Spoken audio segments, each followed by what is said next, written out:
So your credit score is down in the 400s and you have no idea how you got there. I'm going to tell you how you got there and what you can do about it coming up. Hey, if you missed my live credit score boost training, don't worry, I got you. If you click the boost training link below, you'll be able to take part in that live training. Now, this training is for those of you that work long, hard days and then you come home and you struggle trying to figure out what you're supposed to be doing to fix your credit. You don't know what to pay off and what not to pay off, what to dispute and what not to dispute, and you definitely don't know what you did wrong to make your score drop instead of increase. Now, what you'll learn by taking part in the training is my account identification process, which has saved my customers on average about $5,000 by not paying off accounts that would actually drop your credit score. I'm also going to share with you some accounts that have guaranteed approval so you don't have to worry about if you'll get approved or denied, and these same accounts have helped my clients on average gain about 30 to 80 points. I'm also going to share with you my dispute process that I use that has given me an average account removal rate of about 13 accounts over a 90-day period.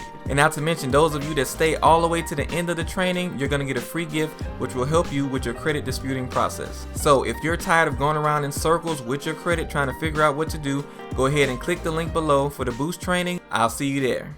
Hey everybody, Will Frazier here, your credit expert, bringing you the tips you need to get your credit back on track, because what goes down must come up. And if you want your credit score to drop 150 points, make sure you like this video, subscribe to the channel, and turn notifications on so you'll be notified of any new videos I drop just like this. So, why is your credit score in the 400s? I'm doing this video for those of you who don't really check your credit reports all that much. You may have seen your score on Credit Karma or somewhere else and you saw that it was down in the 4s, and of course I'm pretty sure that that may have hurt you to see a credit score like that, and you didn't really want to look at it too much after that, but you really wanted to kind of know what it is that got you down there, and I'm going to help identify those things for you that would bring a person down to the 400 credit score. And also keep in mind that the lowest a FICO score can go is 300. So, you're not in the extreme worst place that you could be. But if you're in the 400s, you still have some work to do in order to get into a better place. And like I said, I'm going to help you guys figure out how to do that. So the first thing and the most likely reason that a person is at 400 versus being in another range of credit scores is because of this number one thing, and that is late payments, specifically 30-day or more late payments. Now, if you know anything about the FICO pie chart, it lets you know that 35% of a person's credit score comes from their payment history. That is the largest portion of the pie chart as far as how things are divided up, and tells you what affects your credit score the most. So with late payments having such a high weight on your credit score, it's easy to see how this can be the thing that can bring you down all the way to the 400s. Now, usually for this to happen to you based off of late payments, a few things have to happen. One of those things is you have to have a credit score that was maybe in the 500s already or in the low 600s. This is because the lower your credit score, the easier it is for those late payments to take you all the way down to the 400s. Also, having a thin credit file, meaning that you don't have a whole lot of accounts or credit history on your credit report, makes something like a late payment affect your score even more than it would affect somebody who had a longer credit file or a thicker credit file. Another thing when it comes to late payments is once they become consecutive, that is, you're going from 30 days late to 60 to 90 to 120 days late, the consecutive back-to-back late payments are what really take you down and bring you to the 4s. So if you're in the 4s, more than likely this is also something that may have happened to get you down to the place where you're at now. Now, the second thing that can be contributing to you being in the 400 credit score is you having maxed out credit cards or credit cards with a high utilization. Now, when it comes to credit cards and how they affect your credit score, they affect you the most in the 30% area, which deals with how much debt you owe, which is why having a high utilization or maxing out your credit cards can severely lower your credit score from what it was. So keeping that in mind, that is another thing that can contribute to you getting down to the 400 credit score.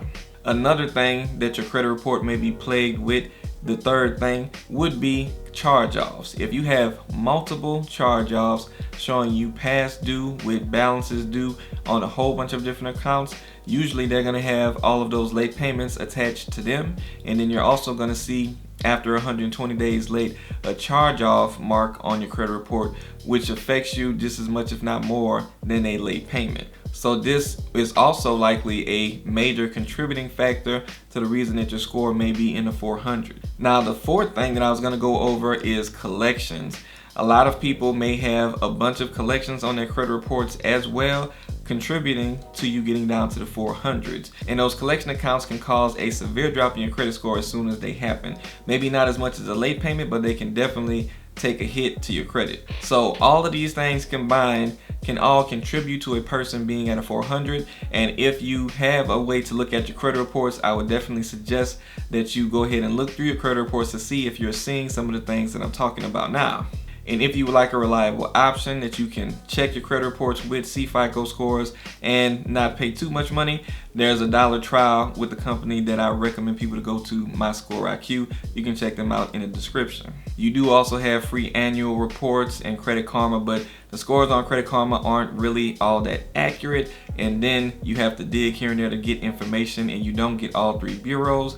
Plus, on the annualcreditreport.com, you will get all of your credit reports. You do have to go through quite a process just to get them, but they would be free, but they are very long and detailed usually, and it can be kind of overwhelming to look at, especially when you're just trying to get some quick information about stuff happening with your credit. Now, if you have late payments on your credit report, and let's say your late payments are stemming from some charge-offs that happen, or maybe it's open accounts that are just getting to the point where they might be going towards becoming a charge-off.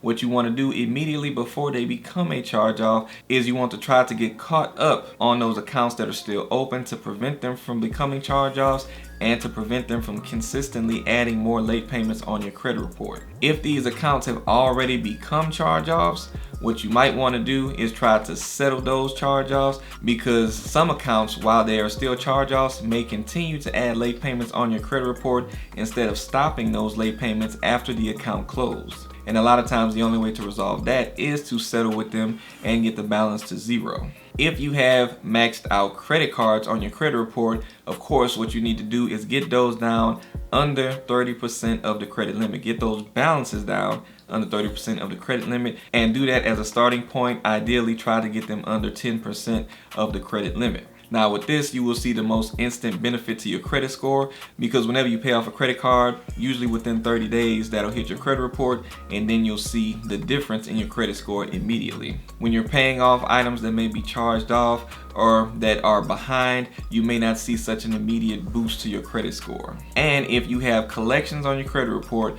what you want to do with those is you want to check those to make sure that they are legit. You want to check those to make sure that all of the information on them is accurate and whatnot, and you want to send disputes where needed in order to make sure that everything is on the up and up with those collections before you try to pay those off or anything like that. And the reason for that is trying to pay or settle collections is usually something that will cause your credit score to drop too. Now these are the reasons that your credit score might be at a 400, and these are the things that you can do about it to try to see some relief in your credit score and try to get up at least to the next level of 500, and then start working to get to 600 and 7 and 8 from there. Just keep in mind that even though your score may be where it's at, don't be too overwhelmed by what's happening and be scared to do anything about it. Make sure that you start taking some effort now, because it will take some time and effort, and you don't want to be trying to do the things that you need to do to get your credit better at a time when you actually need to use your credit to purchase something, maybe in an emergency. So I hope this information was helpful and useful to you. If it was, make sure you share this with other people on your social media platforms. Check out some more of the videos that I'm going to link to for you, and I'll see you guys next time.